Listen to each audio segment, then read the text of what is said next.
El poder de la gratitud, basado en las enseñanzas de un curso de milagros. En el capítulo 18, en la sección 5, párrafo 6, oración 3, se nos dice: pero no te olvides de que tu relación es una unidad y por lo tanto es inevitable que cualquier cosa que suponga una amenaza para la paz de uno sea asimismo una amenaza para la paz del otro. Dentro de mi mente, no puede ser que tú y yo seamos diferentes. No se trata de lo que está pasando en tu mente, sino de lo que está pasando en mi mente. Si me siento amenazado, debo creer que me estás amenazando. De nuevo, esto no tiene nada que ver contigo, tiene que ver solo con mi percepción de ti. No puede ser que te vea de manera diferente a como me veo a mí mismo, o como veo a Jesús o a Dios, de manera diferente a como me veo a mí mismo. Eso es lo que Jesús quiere decir en los obstáculos a la paz cuando dice, en el obstáculo B, párrafo 6, oraciones 1 a 4. Deja que yo sea para ti el símbolo del fin de la culpabilidad y contempla a tu hermano como me contemplarías a mí. Perdóname por todos los pecados que crees que el Hijo de Dios cometió. Y a la luz de tu perdón, Él recordará quién es y se olvidará de lo que nunca fue.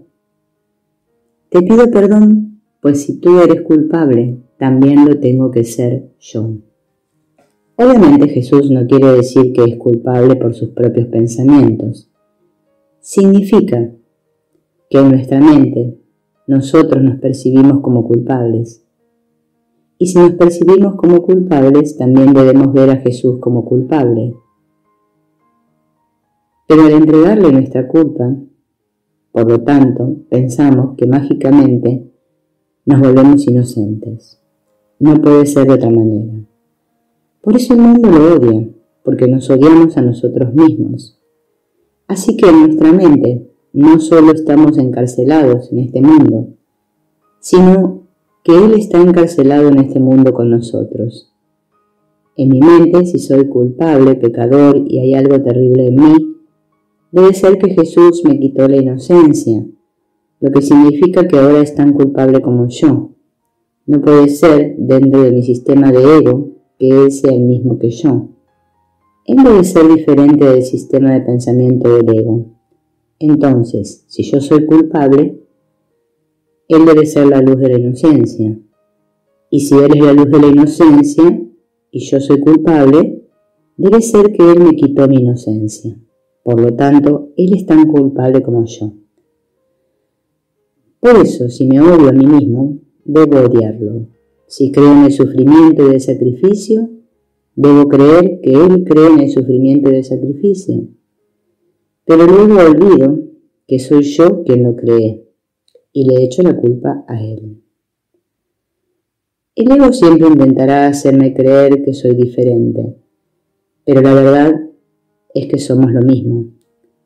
Luego borro esto, lo niego, lo reprimo, el hecho de que soy yo el que cree esto, y ahora digo que es Jesús, o San Pablo, o Dios, quien cree en el sufrimiento y el sacrificio, pero yo no. Por eso Jesús, en la siguiente línea, en la 5, dice: mas si yo superé la culpabilidad y vencí al mundo, tú estabas conmigo. Sin embargo, cuando lo veo como la luz de la brillante inocencia y reconozco que somos lo mismo, entonces yo también debo ser la luz de la inocencia. Lo que Él ha hecho también lo he hecho yo, porque las mentes están unidas. La forma en que lo percibo es la forma en que me percibo a mí mismo. La forma en que me percibo a mí mismo es la forma en que lo percibo a Él.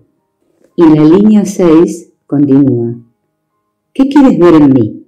¿El símbolo de la culpabilidad o el fin de esta? Lo que creemos acerca de Jesús es como una mancha de tinta Rorschach que nos dirá lo que creemos acerca de nosotros mismos, y viceversa. Volvamos ahora al capítulo 18, en la sección 5, el sueño feliz. En el párrafo 6, las oraciones 3 y 4. Pero no te olvides de que tu relación es una unidad, y por lo tanto es inevitable que cualquier cosa que suponga una amenaza para la paz de uno sea asimismo una amenaza para la paz del otro. El poder de habernos unido a su bendición reside en el hecho de que ahora es imposible que tú o tu hermano podáis experimentar miedo por separado o intentar lidiar con él por vuestra cuenta. Todo está dentro de mi mente.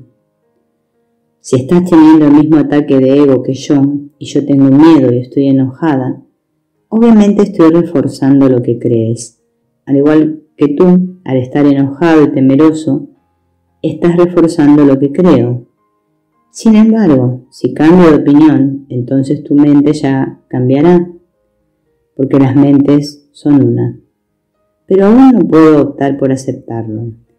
El hecho de que Jesús no tuviera miedo ni culpa en su mente, solo el amor de Dios, significa que esa misma presencia también está con nosotros. El problema es que todavía optamos por negarlo y no aceptarlo. Y continúa la oración 5 del mismo párrafo diciendo lo siguiente: jamás pienses que eso es necesario o incluso posible. Eso se refiere a ahora es imposible para ti o tu hermano experimentar el miedo solo o tratar de lidiar con él solo. No significa que tenga que hacer algo contigo. Por ejemplo, por estar en una relación con alguien que no ha sido sanado y esa persona muere. Eso no significa que ya no tenga ninguna esperanza de curar la relación. Debido a que las mentes están unidas, no necesito tu presencia física o tu aprobación. No tienes que estudiar un curso de milagros para que te perdone y para que la relación se cure, porque todo está dentro de mi propia mente. Podría ser que te hiciera o te dijera cosas en un nivel de comportamiento, pero no sería yo quien las dice o las hace. Todo lo que sea que venga, viene a través de mí. Nuestra función es aceptar el perdón. La extensión del perdón a través de nosotros no es nuestra función. Nuestro trabajo es simplemente aceptar la expiación por nosotros mismos, perdonar y cambiar de opinión. Lo que sucede después de eso no es nuestra función. Es la función del Espíritu Santo. El amor automáticamente vendrá a través de nosotros y por lo tanto será el amor el que nos guíe en lo que decimos, no el ego. Y continuamos con las oraciones 6 y 7. Pero de la misma manera en que es imposible también que el instante santo le llegue a uno de vosotros y no al otro, y os llegará a ambos a petición de cualquiera de los dos. El que esté más cuerdo de los dos en el momento en que se perciba la amenaza, debe recordar cuán profundo es su endeudamiento con el otro y cuánta gratitud le debe, y alegrarse de poder pagar esa deuda, brindando felicidad a ambos. Que recuerde esto y diga: deseo que este sea un instante santo para mí, a fin de compartirlo con mi hermano, a quien amo. Es imposible que se me pueda conceder a mí sin él o a él sin mí, pero nos es totalmente posible compartirlo ahora.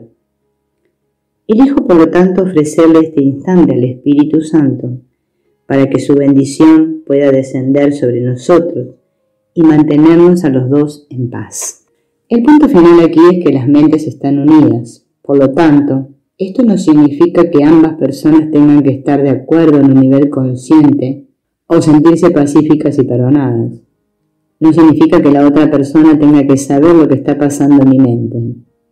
Si estoy molesto contigo, en una relación que puede parecer externa, pero que está realmente dentro de mi propia mente, cambio de opinión sobre ti, entonces el pensamiento amoroso en mi mente se une al pensamiento amoroso en tu mente. No importa si lo aceptas o no. En otras palabras, todavía podrías estar en las garras del ego y no ser consciente de todo lo que he cambiado de opinión. Es por eso que el curso dice que el Espíritu Santo guarda todo nuestro perdón o los milagros dentro de nuestra mente hasta el momento en que podamos elegirlos. Jesús fue solo una extensión o manifestación de amor en el mundo. Pero ¿cuántas personas lo aceptaron? Y eso no puso en peligro su propio camino de expiación, obviamente. Si no fuera así, significaría que debemos esperar a que todos sean santos y sanados para que nos curemos, lo que nos haría depender de alguien más. Esa es una manera de describir relaciones especiales. Por lo tanto, todo lo que ocurre es que mi mente está sanada y entonces una parte de mi mente es consciente de que tú también estás sanado, ya sea que elijas aceptarlo o no.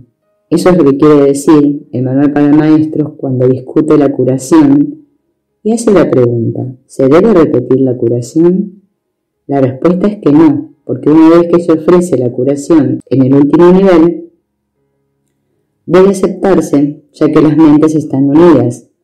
Luego dice que dudar de una curación, porque los síntomas continúan, parece ser amoroso y amable, pero es realmente odioso, porque es una forma de hacer real el ego de la persona. La curación no es del cuerpo, es de la mente. Si el amor está en mi mente, entonces tú también estás curado y mi parte está completamente hecha en ese punto.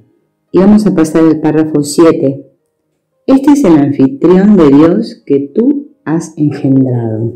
En un nivel puramente práctico, si dos personas están peleando en una relación, en algún momento uno de los dos tendrá la idea de que hay otra forma de ver esto. Ese es el significado de quien está más loco en ese momento o más cuerdo. Una persona hará sonar el silbato y dirá que es una locura. No importa si esa persona lo hace de manera verbal, de comportamiento o en su mente, pero entonces al menos una de las dos personas se levanta sobre el campo de batalla y mira hacia abajo, momento en el que la batalla termina. No importa lo que la otra persona haga o no haga, solo se necesita uno. El que se levanta sobre el campo de batalla se sentirá tranquilo. La persona que aún no tiene la opción, si soy yo el que me elevé por encima del campo de batalla, entonces mi paz no depende de lo que hagas o no hagas. El mensaje que le estoy dando es que me convierto en el recordatorio de una elección que él puede hacer, simplemente al no involucrarme más en la batalla. Por lo tanto, siento gratitud, porque fue a través de mi lucha contigo que ahora reconozco que no estaba luchando contigo en absoluto. Realmente estaba luchando conmigo mismo y con Dios.